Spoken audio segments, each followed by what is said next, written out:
Are you an entrepreneur with dyslexia? Well, this show is for you. Do you want to do what you want? Do you want better money? Welcome to Dream Job Radio. Hi, this is Daniel Lakstins, and you're listening to the Dream Job Radio Show. Now, today we're talking about entrepreneurs with dyslexia. So, if you're an entrepreneur with dyslexia, you have to know you're not alone. As a matter of fact, we found that most entrepreneurs usually have some sort of learning disability, and that's what makes them great. So, today I am talking with Juliet Han. She's a storyteller, a consultant, a public speaker, and a content creator. Her mission in life is to give men and women a stage to share their stories. She believes deeply that everyone has a story and that we can all learn from each other, and we just need to listen. So let's listen to this conversation I had about dyslexia and entrepreneurs with Juliet Han. So Juliet, welcome to the show. Hi, how are you? So nice to be here. Oh, I'm doing great. And that's what we want to do. We want to make people feel great and also learn something and see how they can discover their passion. And that's what I was really intrigued by you, is that you really are doing that. You're helping people to find their passion and to start their own businesses. Is that what you're doing? Well, first, before we get into all that, why don't you tell us a little bit about yourself? Sure. I mean, my storytelling is a passion of mine. I love connecting people with the power of story. So very quick, short story. Maybe it's going to, as I kind of talk about it, it might not be as short as we think, as I'm saying it in my head. But so I grew up right outside of Philadelphia, awesome family, City of bunch Love. of siblings. It is the city I love. I grew up on the New Jersey side. So Jersey girl. And really quickly, I realized in school that I learned different than the other kids. My friends would all go off to gifted and talented, and I had to go read The Blue Dolphin with a teacher with just one other child. And I remember being like, why are they going over there and I have to go here? And long story short, I am dyslexic, and my mom was in education. She knew I was dyslexic. My dad's dyslexic. It's like runs in the family, but it was my first kind of thought about, so you're dyslexic as well, right? Oh, So yeah. you get it. I You get usually it. tell people I'm less dyslexic, so that way it really emphasizes that I have dyslexia. Right. Totally. Right. So, so school was always hard for me. I did not love school. School sucked. However, I was a really, really good athlete. So I did end up going to university, and I played two sports in college. And when I was going to study, I knew I wanted to do something sports wise because that's what I was good at. Right. So as a kid, you're like, okay, Passion. well, let me go to something. So I went to go study corporate fitness and play two sports in college. And I remember really quickly, I had to go walk into anatomy and physiology. And at that same time, I tweaked my and the correlation. I really believe in God. Some people believe in the universe, but I really believe that we all kind of have a path. And if we listen or we view the signs and think about the signs, sometimes it helps us get to our path or purpose a little bit quicker than typically maybe we would on a regular day. I stopped and I was like, okay, I'm not going to be able to pass anatomy and physiology. I mean, I probably could, but it's going to take so much effort. And I really don't care about all the bones and the muscles. So maybe I don't want to go into fitness. So I changed my major into communications because I am really good at talking. Even though I struggled in school with the written word, I am really good at talking. I'm really good at communicating. So That's I went what we're into good at. Yeah, if you have right. attention deficit disorder, it seems like a lot of us were really good at talking. Exactly. And I also have that too. So, so it's all connected. Exactly. So really thinking about, and I grew up in a family that we did praise our strengths. And so I knew I was really good at communicating. I mean, I also remember in high school, I would be sitting there like before we really got into the semester. So the beginning of the semester, and I'd be talking to the teachers about what they talked about the day before. And I was always the kid that was answering the questions, and oh my God, you're amazing. This is so great. And then I would have to write the first paper or take the first test, and I would fail. And they would say, I don't understand. You knew everything. And I was like, well, I can't get it out of my brain and put it on a piece of paper. I could tell you about it. So unfortunately, that's not the way school works, right? If you're in public school, they don't always make those accommodations. Things have gotten better. I have a son that's dyslexic, and it has gotten better. but the fight to be like, listen, I could pass it if I could just take an oral exam. It's the written part that's my difficulty, and those fights. So you completely Well, and understand. especially with dyslexia, we see the words backwards. So when we're reading a question and they're asking for something specific and they're talking about two different things, and then if the mind will sometimes think that that's what they asked. So you had the answer right. It's just that it's written down backwards for them. So, but I think that maybe they should actually, I think that we're the ones that are normal, and everyone else needs to take drugs that will make them more like us. Same. Right. I love that. Well, and what the thing is, and dyslexia, as we know, it runs in different things. So like I did not have a hard time. The words didn't flip for me, but I just didn't process it the same way. So like my son, the words were like they would move around and do things like that a little bit. Or my nephew, that's what happened to my nephew. So we like run a long, deep lines of dyslexia. However, I would always see that as my superpower now that I'm older. So to bring you back to college, I started studying radio, television, and film, and absolutely fell in love with that, but went into the advertising sales part because, again, I didn't like school. I thought creativeness kind of went with the school thing. So I never saw myself as really a creative person, but I knew I could tell a story. I knew I can connect with people through conversations. I knew I was very personable. So I went into the sales aspect of advertising. And which I loved, I moved to New York City. I had a great career. I met my husband, had kids, stopped working, and then went into health and fitness. So I would teach people how to, back to the sports, I would teach people how to move their bodies and eat healthy and, kind of get those endorphins to have a better life.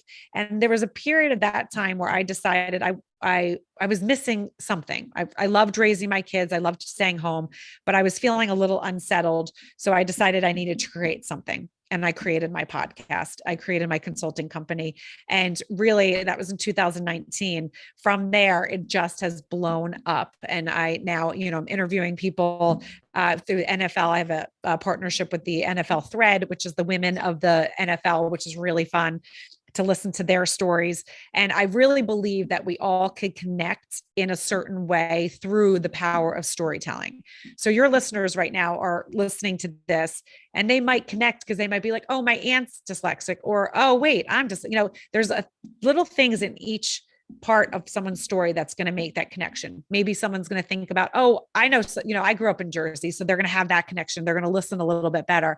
So that's why I think it's so important to teach that and teach people to find their creative passion, because it's just going to make you a better human. You know it. Yeah, that's so cool. And it's inspiring when you think about it, because sometimes you feel like, man, I'm the only one that's this way. I feel so alone.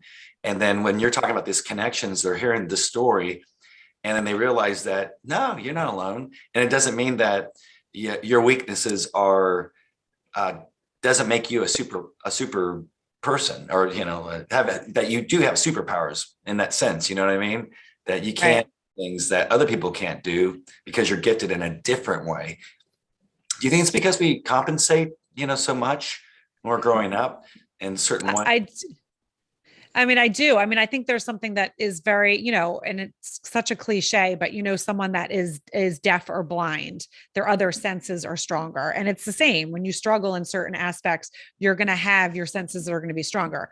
So for instance, my son that's dyslexic, his dyslexia is a little bit different than mine. He had, I don't want to say more severe than mine, but yes, it was a little bit more of a struggle to kind of help him through certain things when he was younger, and whether it's the male brain, the female brain, whatever it is.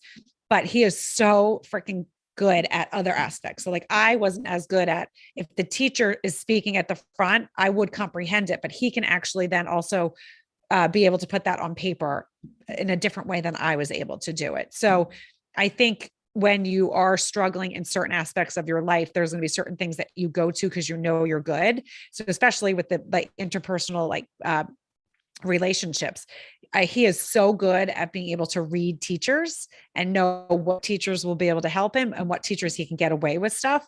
And I know I was the same way. I would connect with certain people and know, okay, I have to work really hard because this teacher is not going to let me, or she doesn't understand that I'm struggling here. Or I would have the teacher that kind of would be like, oh, I'll help you. And then you'd be like, okay, yeah, I can't do it. Can you do it all? Or you have friends that would do that, right? We all have that. And I think that when you learn about how people tick and how to connect with them, you're going to do it in a different way if you're struggling.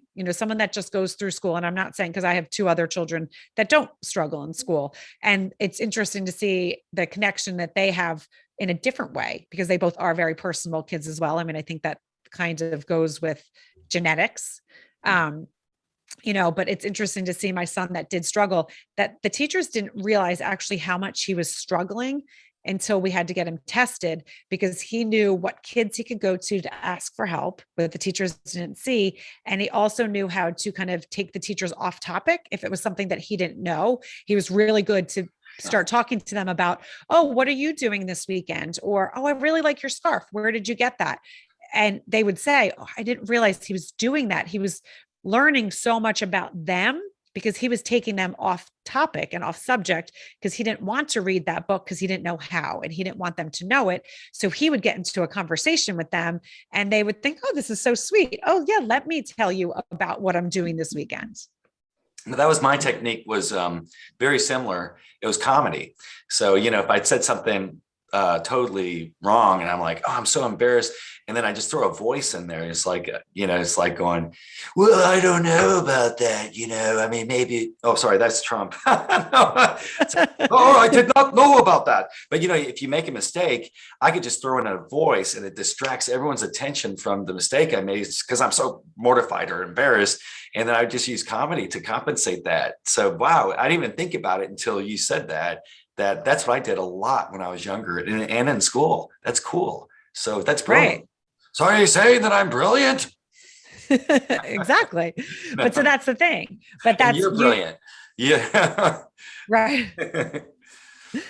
But that is, I think that we do that, and we don't realize, as you said, you didn't realize that you kind of use it, but you use things that you were good at, that you knew you can kind of take the tension off of what happened. Mm-hmm. That's cool. Wow. So maybe we should get into also talking about things, because this is a Dream Job Radio show, and everyone that listens to the show is always trying to expand who they are. They want to find their perfect dream job, and mostly entrepreneurs listen to the show. So it's usually someone just like us, attention deficit, with a dyslexia, and they're always listening to podcasts or sometimes watching this on YouTube.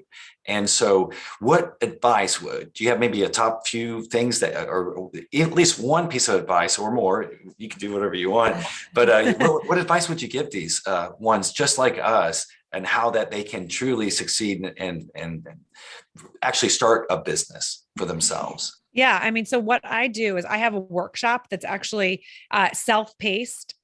But what it does is really asks you very important, poignant questions. So it's really doing the inner work on yourself. A lot of people don't love to kind of think about their strengths and their weaknesses, because they maybe kind of deflect and, oh, I don't know. But really thinking about what you're doing at the moment, right? So like when you wake up, are you happy to wake up? Are you excited to get to your job? Or are you feeling unsettled, like you're missing out on something? And these are kind of things that you really need to think about. So what I do is I take them through a course that will help them find those things. And then also there's people that know, okay, I'm passionate about X, Y, and Z, right? I mean, when you're passionate about something, you can talk about it all day long, right? Mm-hmm. There's people that are like, well, I'm passionate about so many things. I am the type of person, my husband will always laugh because he's like, you're passionate about so many things. And I am, because I am a passionate person. However, there are things that I could talk about more and really talk about them all day long than everything. So that's something that we've kind of honed into on the workshop, because it's like, okay, let's really write down and let's really think about it. So when we start doing the workshop, there's something called Success Accelerator, where we dive into like 9 exercises to help you kind of create a plan for yourself.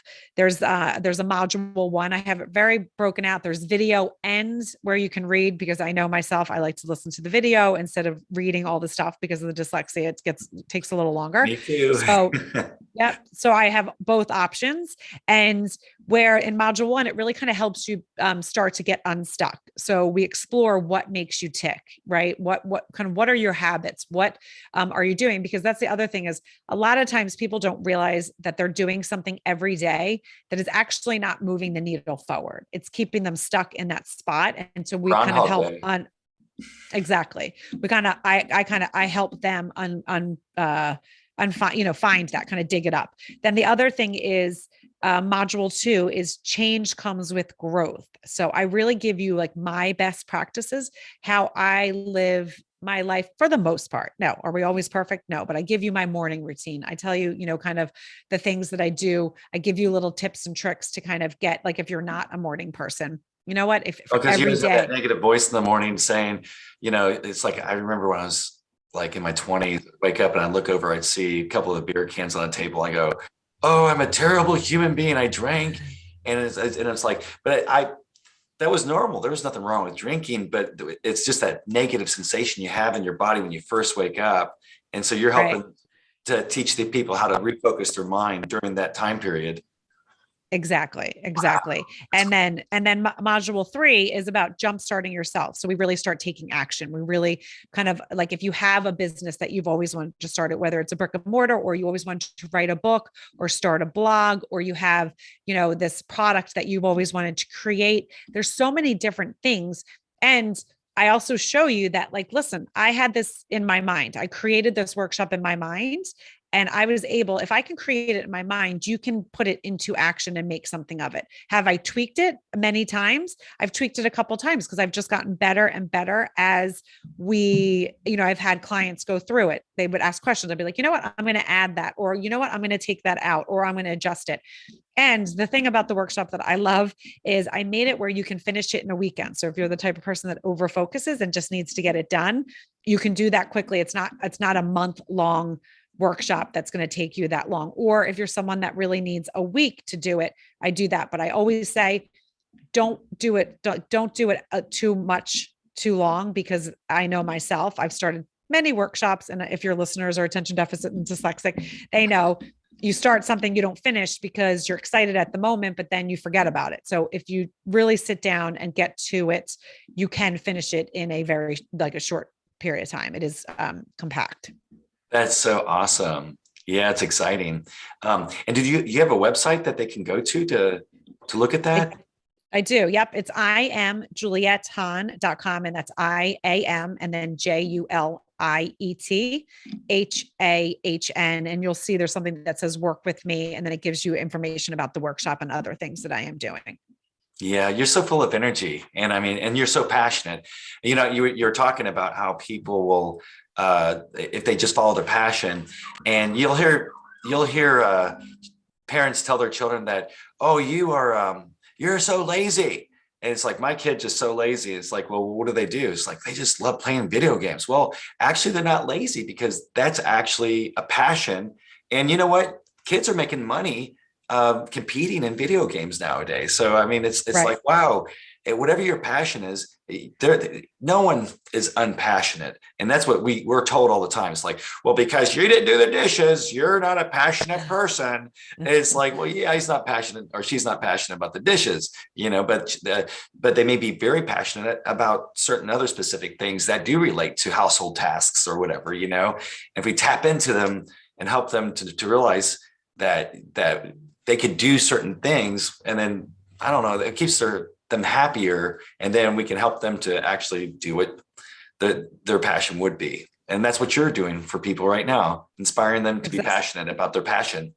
Right. Well, and that's the thing. And a lot of times, also people will say, you hear people like, oh, you can't, not all passions can be turned into a business. But I truly believe if you're doing something that you truly love, and you're not doing it, like, you're not thinking, okay, I want to make money on this. This is why I'm going into it, to make money. No, you're going into it because it's something that you love. And a lot of times, if you follow that path, and it's the path that you're meant to follow, so whether it's God or the universe that that you believe in, there is a path for everyone. I truly believe that. And not everyone finds it, because sometimes we don't take the time to listen, as I was saying, to listen and see what has come into our path. Who are we meeting? Why are we meeting them? To ask ourselves those questions. A lot of times I don't think people allow themselves to daydream and ask the right questions because they see it as negative. So, I mean, I think that's the thing, that it's not a negative thing to be able to daydream and think about what you want your life to look like. But a lot of people don't do that because they're either scared that they're not going to get it, or they just don't, they've always been told, nope, you're in a job, you're doing hard work, just stay in that, but you're truly not happy. And that's not like, and you feel unsettled. That means that you're not doing what you're meant to be doing. You're not doing the path that you have been born to do. And so I really also tell my clients to find that time. And again, meditation can look like a lot of different things to people. If I sit and do the I go crazy. I can't sit. I attention deficit. I cannot sit and listen and clear my brain that way. That does not work. I've tried many times because I've been in this field for now over 8 years, and I do not meditate not everyone has a traditional way of meditating. I don't do it the traditional way. The time that I have the best thinking and the best daydreaming is when I'm walking my dogs. I know that. Perfect. That's a good one. That is. Yep. And I do it every day, rain, snow, whatever it is. And it's good for my dogs, but it's also good for me. So sometimes I'll listen to podcasts, I'll listen to a book, music, catch up with friends, or other times I don't do any of it. And I just let myself daydream. I'm out in nature, I think. So that's what I really want your listeners to do. If they are feeling unsettled and stuck, I want them to find that spot where it is like a meditation. But again, some people find that a very negative word because they don't traditionally meditate the way, that you see on TV, or the way that, YouTube Headspace is telling you. Literally, I've tried all of those and I end up getting pissed off because I think about what I need to do. Like the house is messy. I need to do laundry. I need to do the dishes. I think about the kids, sporting schedules, what I have to do later. And I don't let myself daydream and think nothing and just think of what the world could be, or where I could be in the world, or where I'm going to be in the world, or, all of those things. So that is really important, to find that time to daydream. Yeah. And that's cool too, because, again, your experience, my experience, we were daydreamers when we were in elementary school, and we always got, you're daydreaming and all this stuff as if it was a negative thing, but that's where all creativity is. And it's also where you're connected to God or the universal consciousness or whatever you believe. That's your connection. Your imagination connects you into the Akashic records or whatever, that's where you get it. And you have to keep practicing it. Got to return to that childlike imagination. And I think that's what you're helping people to do, is get back into that. Because even when you're planning a wedding, or if you're planning to build a house, you have to visualize all of it and walk around it in your mind. And I think that most people are using their imagination just to make themselves miserable, because they're just thinking about the past and how I could have done this, or I messed this up, and this is their imagination. It's like, don't use your imagination for negativity. Use it for positivity, to make life changes. And meditate just means to think about it. Think about it, or let me meditate on that and maybe sleep on it. See, those are two things we hear, right? We always sleep on it, meditate on it. And I tell you, people get away from realizing that that's everything. If you're upset or worried, or I don't know what I'm going to do, it's because you haven't done what Juliet Han said, is to sit down and use your daydream about it. Use your imagination, meditate on it, right, and choose. Well, yeah. Exactly. And, another thing, a lot of people will say, because there is like the morning ritual where you see a lot of very successful people very similarly have the same morning ritual, right? They journal, or they self-reflect, or they do all those things. And I remember when I was, first learning about coaching and doing that in consulting, like sitting down and journaling for me is a nightmare because of my dyslexia. Like, it actually stresses me out. And I was like, no, I hate this. I'm not doing this. I can't write in a notebook. Like, I can't read what I said. My spelling is wrong. It just doesn't do it for me. So voice texting and leaving myself voice notes, especially when I'm walking my dogs, or when I am in that creative world where I'm just daydreaming and thinking, oh, what's next here? I met this person. Why did I meet them? Let's think about this. And then, figuring out the different connections that are there. It's really good for me just to voice text. So all of our phones have either a voice recorder, or you could do the notes. And I will do that because it is like, that's my journaling. That's my self-discovery kind of place that I do that. So again, finding what you're good at and how you can relate it, and not beating yourself up that like, oh, I'm not sitting doing my affirmations or, journaling, because I hate those things. I really do. I don't like any of them because of my dyslexia. Like, it's not easy. That's hard for me. That's awesome. Yeah, we're so much alike. I mean, it's funny. But people like us are so much alike. But I do the same thing. What I do is get into a jacuzzi. So if you have one, that's great. If you don't, try to find one somewhere, go to the gym or whatever. But I get, or take a hot bath. And while in the hot bath, in about 15 minutes, that's when I think your mind will hit theta. And then all of a sudden I have all sorts of ideas. And I just pull my phone out and just talk to it. You just tell, and I do the same thing and keep track of those things. Or like you said, voice record. Another thing that they can do is also draw pictures of whatever they're thinking of. And that one picture, even though you didn't write a chapter in a book, but when you look at that picture, it brings back everything that you meditated on. So that's great advice, Juliet. That's awesome. Yeah. Is there any other things that you'd like to share? I think that it's really important. Again, if you're feeling that unsettledness, now we all don't have like every day. Do I wake up like, woo? No, life is around, life is crazy right now. Right. Especially, if you have kids, it doesn't matter, whatever you're in the world, it's just a loony place. And so just also finding that balance where you're taking care of yourself and really kind of working inwards, right? So if you wake up every day for months and months and months and you feel just unsettled, you're just like, life is okay. Maybe you're not miserable, right? You're not excited. Like, you don't laugh a lot. You just are going through the motions. Right. Exactly. You're not doing what you're meant to be doing. And I really challenge you to do something, whether it's, again, taking a course like the course I have or doing something else. And there's courses that are all different price points, right? There's some expensive. There's some that are not expensive. Mine is not an expensive one because I really wanted to give it to the masses, because I really, really, truly believe this. And I really think it's so important that we all could be better people if we are tapping into something creative. However that looks. Like, as I said, I never saw myself as a creative person because of how I struggled in school. But then when I got into podcasting, when I got a little bit older, I realized I've been telling stories my whole life. I love stories. That's how I learn. I tell my kids stories. I always have been doing these stories. And I never wrote any of the stories down that I told my kids because I didn't see them as anything other than just entertaining my children. So go back and think about things like that. Think about when you were a child, as you were saying, go back and think about when you were a child. What are things that made you excited? I had a guest on my podcast, and she was saying she was always obsessed with celebrities. She was a latchkey kid, and she, was watching the Brady Bunch and whatever shows. She was always a little bit obsessed with celebrities. And as she kept going into like jobs, and very smart, she's really well in school, it always kept like, she would get excited to think about how TV shows are made, or how did the people get the celebrities to be on the TV shows? And she actually now owns her own celebrity, company, a celebrity source company. And so she's like, I just looked back. I saw that dream that I had when I was little to know a little bit more about celebrities and how this whole world, and she manifested getting this, finding this agency, buying this agency, and now having it. So thinking about and daydreaming about when you were a kid, it's not negative. There's something there to it. So it's something to really think about and look into. Yeah. There's several scientists say too that when you use your imagination and you go there, then once you bring your attention to there, then the mind really does go there, travels right through space time, and you're there again. So why not find all the goodies from the past?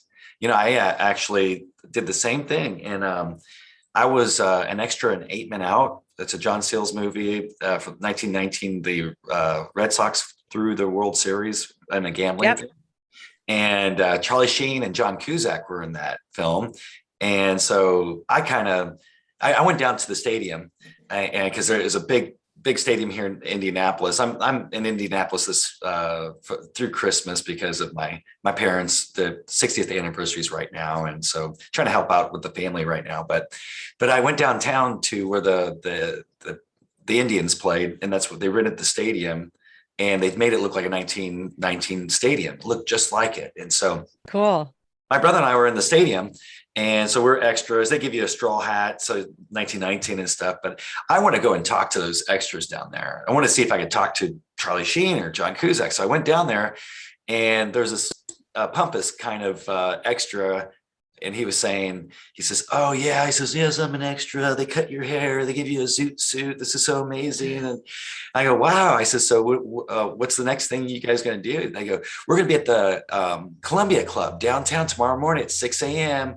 If they're not there, you're not going to, a person wouldn't get in, but there's only 20 of us. So, too bad. And so that next morning I skipped school. I was a junior in school, and I went downtown. And I just showed up, just stood outside with all the other extras, and they opened the door. Somebody overslept. So I got in there. And so I got my hair cut. I got a zoot suit, and I'm standing behind Christopher Lloyd in one scene, but you could only see it for a fraction of a second. They cut me out of all the other scenes. But it was the next week.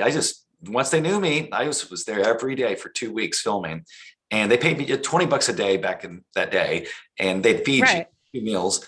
And but at lunchtime, I was walking by and I saw Charlie. I said, hey, I says, can I eat lunch with you guys? And he goes, sure, sit down. So I sat down. John Cusack's across from me, and we just had a blast. And yeah, anyways, but that's one of my stories. That's fun. Yeah, that's fun. But it is. Yeah. But if you visualize, and that's what I did, I just visualized it's going to work out. It's going to work out. And bada bing, baby. And then you take the steps. You have to take those steps to get there. You're not going to lay on your couch isn't going to get you right. Exactly. Just eat lunch with a celebrity. But man, it's cool. Boy, you're just opening up my imagination again. Maybe I should do some more of that. No, I'm just kidding. Oh man. But that's the thing. That is what stories do. And it really does. And I'm hoping that your listeners, when they're listening, that's what, is happening right now for them. They're like, oh my gosh. Okay. I'm thinking about it, because that is what I am very good at. I'm good at pulling out stories from other people, helping them kind of get their story together and then being able to share it. So if someone wants to, and what I found is like what you said, if someone's watching this right now, there are coaches and things like that, but go with the coach that you connect with. And if someone clicked on this podcast at this time, listening to Juliet, and you resonate with her, how can they get in contact with you, and how can they get started? Yes. So really the website, IamJulietHahn.com. Again, it's IamJuliethHahn.com is the easiest way. My email's there. There's, all my socials are there. So, but that is the easiest way. And listen to your podcast too. You have a couple of them. My podcast is called, yes, thank you. My podcast is called Your Next Stop, and that is on every single Apple player. It's on every podcast player that you can imagine. But you can also find that on my website. There's a whole section that all my episodes go out there. I do have live shows that are under the umbrella of Your Next Stop, and they are called YNS Live, like Your Next Stop, and YNS Live with NFL Thread, where I do have a segment where I speak to NFL spouses about what it is like behind the scenes, and when your husband is playing, when they, if they've been hurt, if they've been transferred, what is it like to be the spouse having to run that house? And then when your husband's transitioning out of the league, how is that? So we really dive deep into these women, and it's actually been fascinating. So I will be at the Super Bowl this year, the week of the Super Bowl, broadcasting live, where they are doing a fashion show. They have a luncheon, and all the proceeds are going to really amazing charities. And people don't realize this is, everyone thinks, oh, you're an NFL spouse, life has to be so easy. They work their butt off to do a lot of stuff, but they also are there, as the main supporter for their husband and their families as they continue through the league. So that's a really fun segment as well. That's awesome. Well, Juliet Hahn, thank you so much for sharing all that encouraging thoughts and helping people to see that they need to find their passion. They need to tell their story. And if you feel that connection and you want to learn more, follow Juliet Hahn. And thank you so much for being on the show. Thank you so much for having me. I appreciate it. Happy holiday season. Yeah, happy holidays. So wasn't that an encouraging episode? So if you're an entrepreneur with dyslexia, you're not alone, and that you can tell your story. Juliet Hahn was really encouraging for us. And if you resonate with her and you'd like to get in touch with her, remember that she says her website is IamJulietHahn.com. So go there, check her out. If you need a coach like her and you resonate with her, please do. She's amazing. So that's it for the Dream Job Radio Show. I will be having these usually twice a month, but be sure to hit the bell because I still have a few other shows I'm doing. I got the Dream Job Radio, then we have the Riffing Business Builder program. So I'm helping entrepreneurs to scale their companies into the millions. And so I also am working on releasing an inexpensive course on law of attraction. It's going to be the ultimate law of attraction course. And so if that's something you're interested in, to check that out. And be sure to check out my new TikTok. I started doing TikTok maybe a couple of months ago, and it's building up. We got one little viral video, so that was exciting. But if you need some positivity in your life and you want to learn higher levels of law of attraction, be sure to check that out too. So until next time, you're going to keep doing good. You're going to do great. You're going to have a better job. You're going to have a better business.